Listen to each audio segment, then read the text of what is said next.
David Richardson looked at his children. Emma, with her fierce love and her terror of losing him. Jacob, with his 9-year-old confusion about why medicine couldn't fix this. Lily, with her 6-year-old faith that if everyone just wished hard enough, Daddy would get better.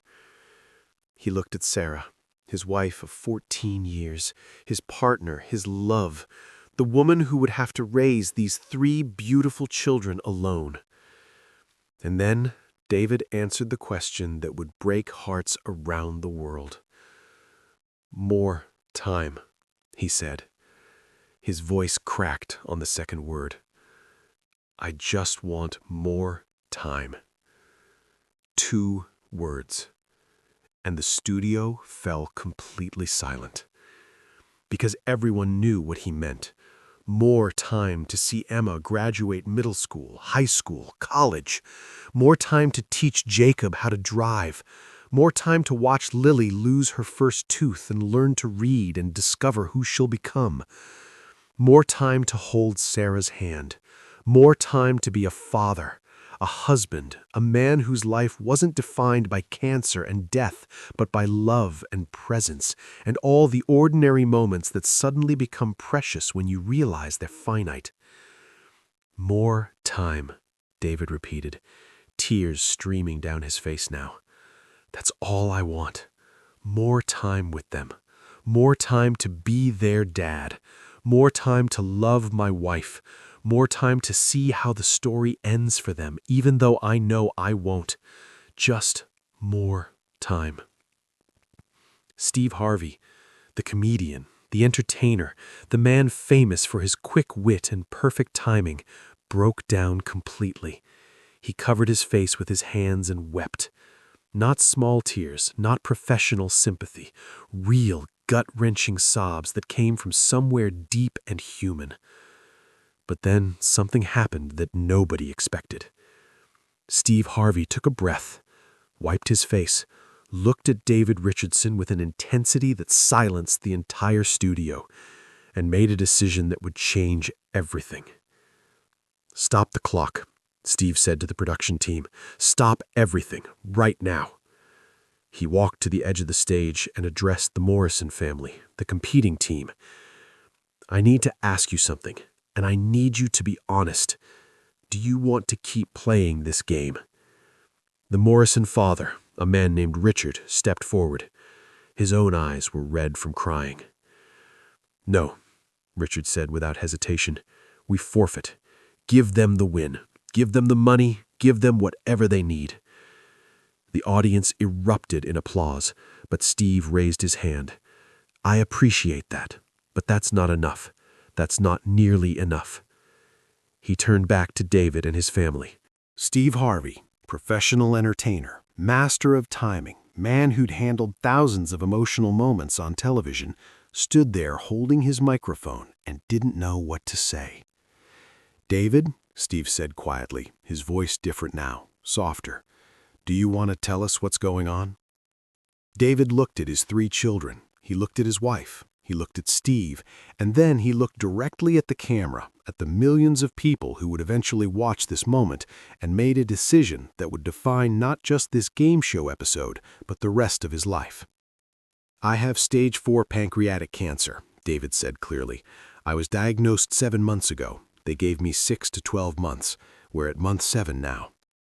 The audience gasped. Several people started crying immediately. Steve's hand went to his face. The Morrison family, the opposing team, who minutes ago had been competing to win, looked devastated. The treatment options were limited, David continued, his voice steady despite the tremor in his hands. We tried chemotherapy. It didn't work. The cancer is aggressive, so we've shifted to palliative care, which is a medical term for making the time I have left as comfortable as possible.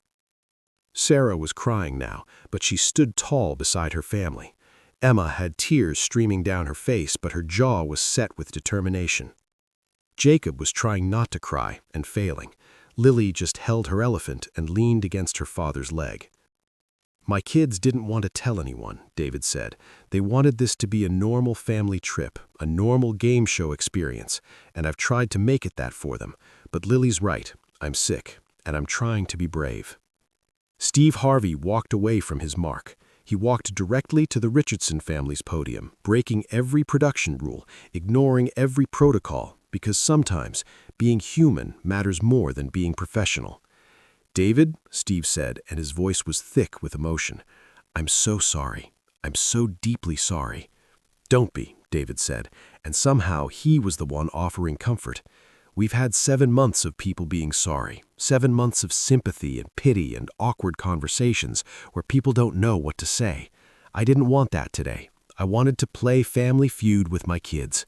I wanted them to remember this, their dad being strong, their family being together, and maybe, if we're lucky, winning some money that'll help after I'm gone." The studio was silent except for the sound of people crying. The camera operators were crying behind their equipment.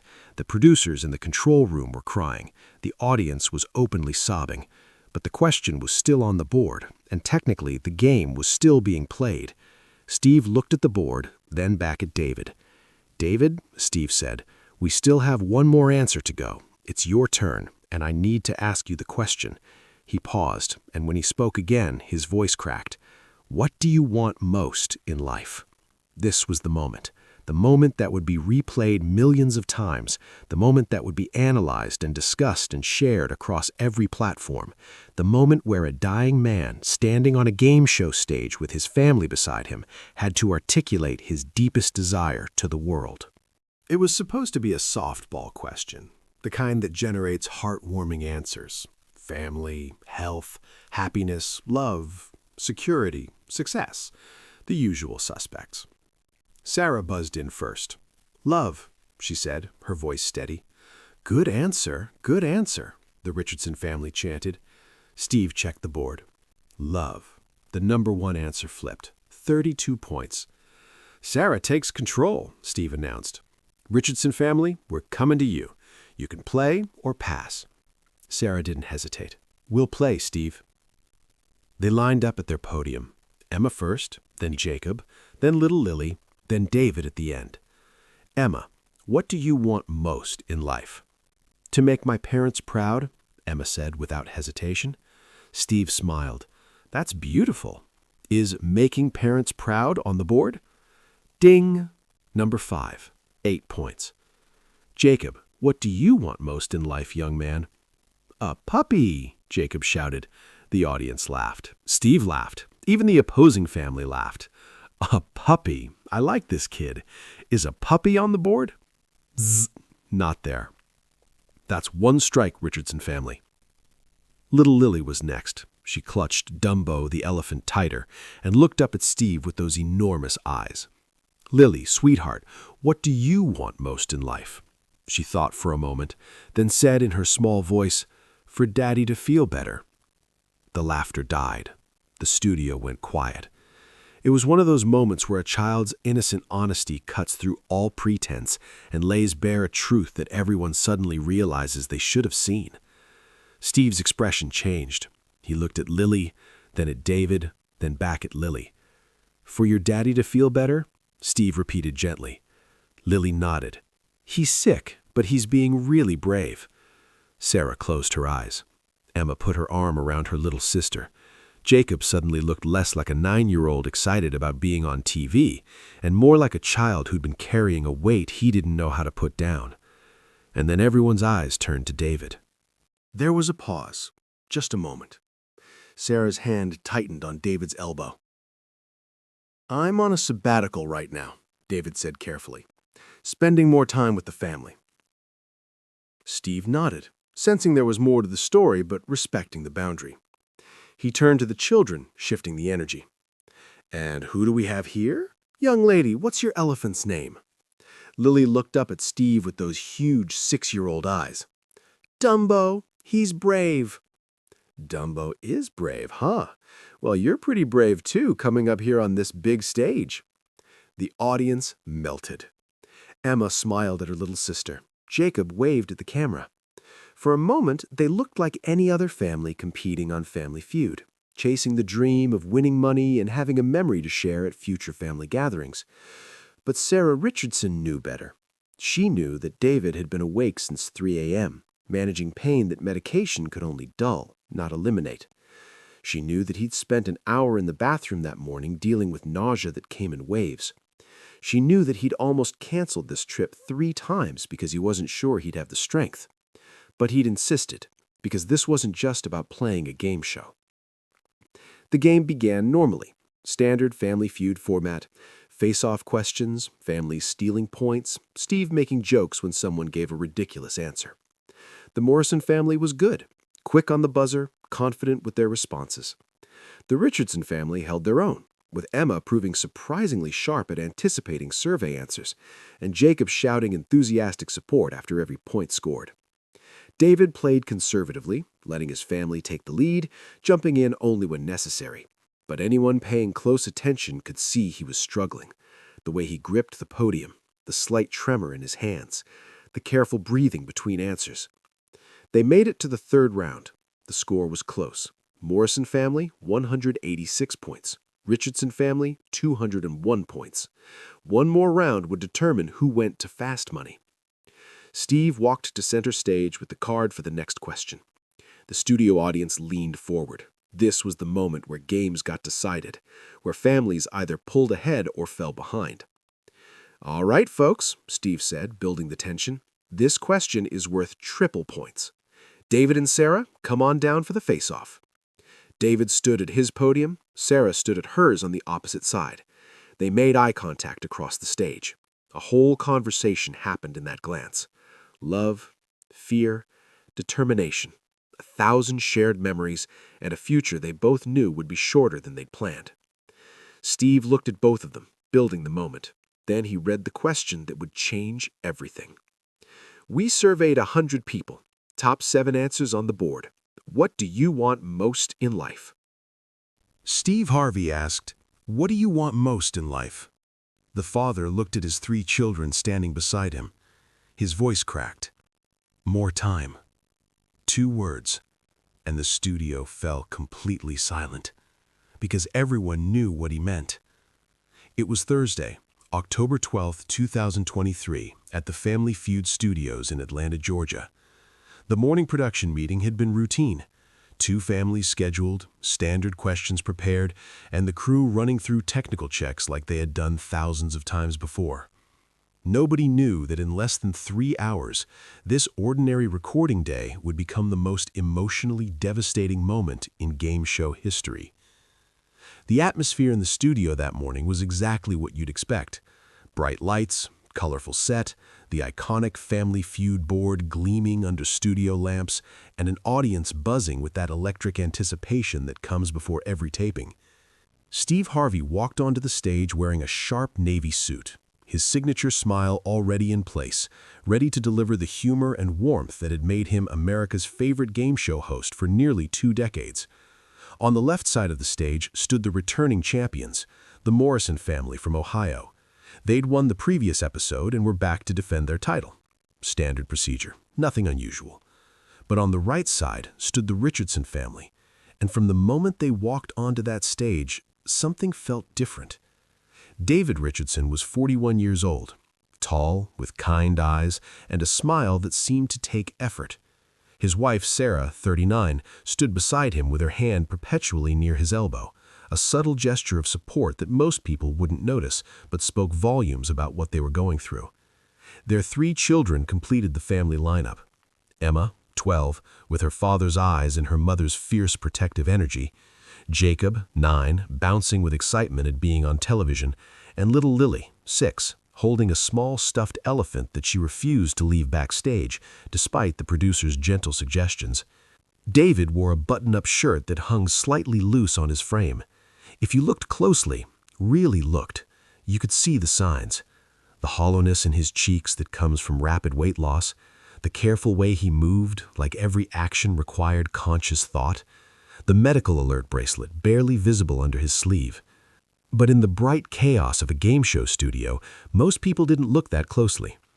Steve approached the Richardson family with his usual charm, ready to do the pre-game banter that puts contestants at ease and gives the audience something to laugh about before the competition begins.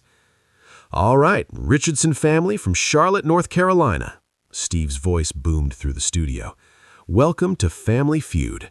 Now, David, what do you do for a living?" David smiled. A real smile, not forced. I was a high school history teacher for 16 years, Steve. American history, world history, and I coached the debate team. Was? Steve picked up on the past tense immediately. You're not teaching anymore? The cameras captured all of it. The crew stopped thinking about production schedules and shot lists. This wasn't content anymore. This was documentation of the human experience in its rawest form.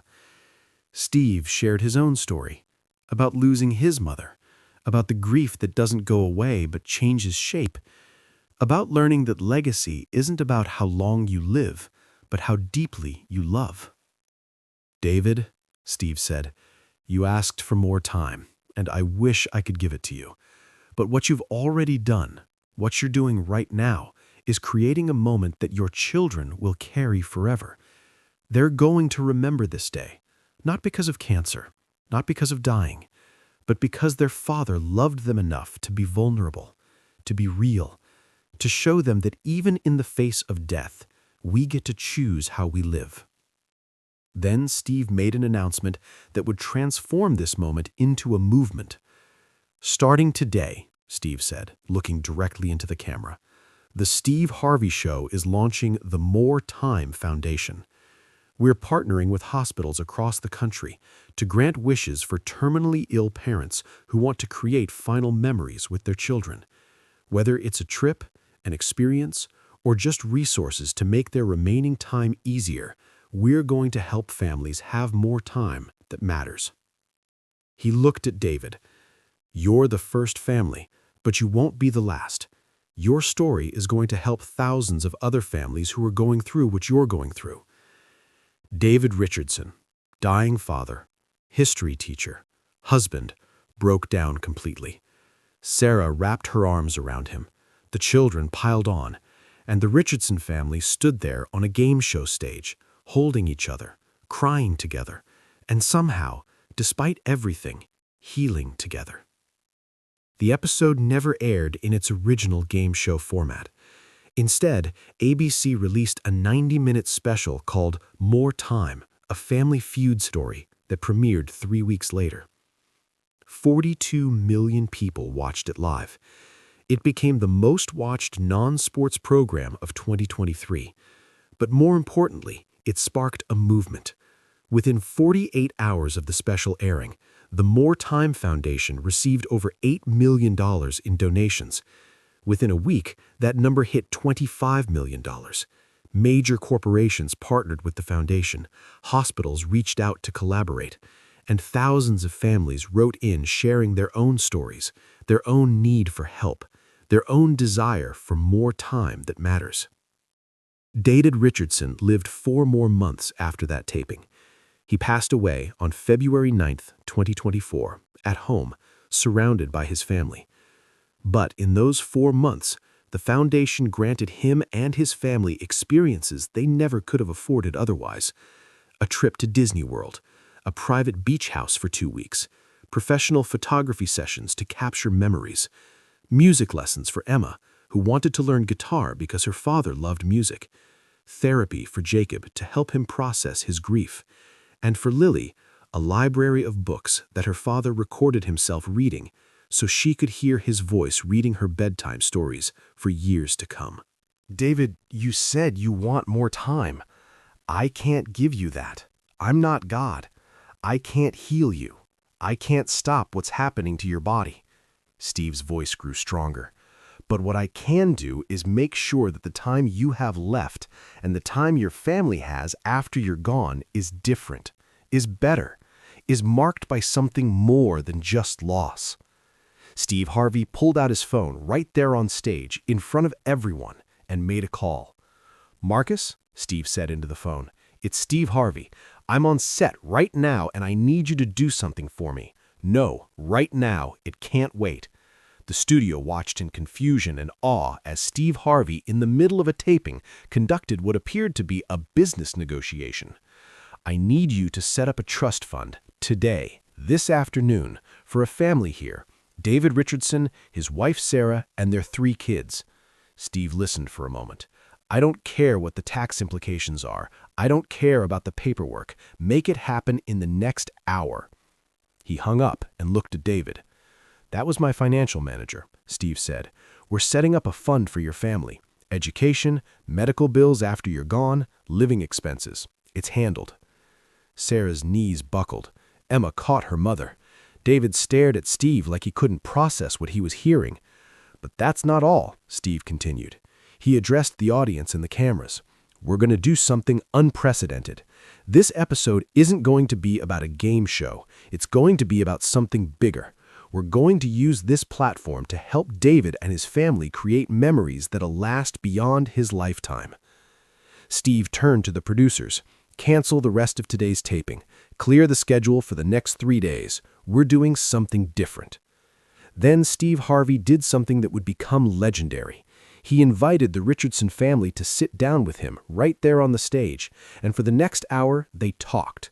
Not for entertainment, not for ratings, but because sometimes the most important thing you can do is witness someone's story. David talked about his life, about growing up in North Carolina, about falling in love with Sarah in college, about the moment each of his children was born and how those moments felt like the universe had finally made sense. Sarah talked about the day they got the diagnosis, how the word cancer had felt like a physical blow, and how she'd spent 7 months trying to be strong for everyone else while falling apart inside. Emma talked about being 12 and having to grow up too fast, about watching her friends worry about middle school drama while she worried about whether her dad would live to see Christmas. Jacob talked about being angry, about not understanding why medicine couldn't just fix this, about punching his pillow at night because he didn't know how else to express the fear. And Lily, 6-year-old Lily, talked about how Dumbo the elephant was brave even though he was little, and how her daddy was brave too, and how maybe if she was brave enough, it would help somehow. Steve Harvey attended David's funeral. He spoke at the service. He told everyone there that David Richardson had taught him what it really means to be successful. Not money, not fame, not achievement, but the depth of love you leave behind. 6 months after David died, Sarah and the children returned to Family Feud for a special tribute episode. They weren't there to play. They were there to thank Steve and to share an update on the foundation that had grown beyond anyone's imagination. "We've helped 847 families so far," Sarah said, her voice strong despite the tears. 847 families got more time that mattered because my husband was brave enough to be vulnerable on this stage. Emma, now 13, spoke too. "My dad didn't get to see me graduate 8th grade, but he knew it would happen. He knew because in those last months we talked about everything. We didn't waste time pretending it wasn't happening. We used the time we had, and that's what he would want for every family facing this." The More Time Foundation continues today. It has helped over 3,000 families. It has raised over $100 million. It has changed the way America thinks about terminal illness, about making memories, about the preciousness of time. Steve Harvey calls it the most important thing he's ever been part of. "I've made people laugh for decades," Steve said in an interview a year after David's death. "But that day, I did something more important. I witnessed a man's love for his family. I honored his request for more time by making the time he had left matter more. And I helped create a legacy that'll outlive all of us." The episode won every award it was nominated for, an Emmy, a Peabody, a Humanitas Prize. But none of those mattered as much as the letters Steve receives every week from families helped by the foundation, thanking him for turning their darkest moment into something meaningful. David Richardson wanted more time. He didn't get it. Cancer doesn't care about what's fair or what we want or how much love we have to give. But what David did get was something just as powerful. The assurance that his time mattered, that his family would be cared for, and that his story would help others facing the same unbearable reality. 2 words: more time. That's what he wanted most in life. And while we couldn't give him more time, we gave his time more meaning. And sometimes, when life is unfair and cruel and brutally short, meaning is the closest thing we have to healing. If this story touched your heart, if it made you think about the time you have with the people you love, then share it. Share it with someone who needs to hear that their time matters. Share it with someone who's facing loss and needs to know they're not alone. Share it with someone who takes time for granted and needs a reminder that it's the most precious gift we have. Subscribe to this channel for more stories about the moments that change us, the choices that define us, and the love that outlasts everything else. Hit that like button if this story made you want to hug your family a little tighter tonight. And drop a comment below. What would you do if you only had more time? How would you spend it? Who would you tell you love them? Because the truth is, none of us know how much time we have. David Richardson just had the courage to face that truth honestly and use his remaining time to create something beautiful. That's not just a game show moment. That's a masterclass in what it means to live and love and leave a legacy that matters. Rest in peace, David Richardson. Your story is still changing lives. Your love is still healing families, and your wish for more time became a gift to thousands of others who needed the same thing. That's the power of vulnerability. That's the power of love. That's the power of two words spoken in a moment of devastating honesty. More time. May we all use our time that wisely.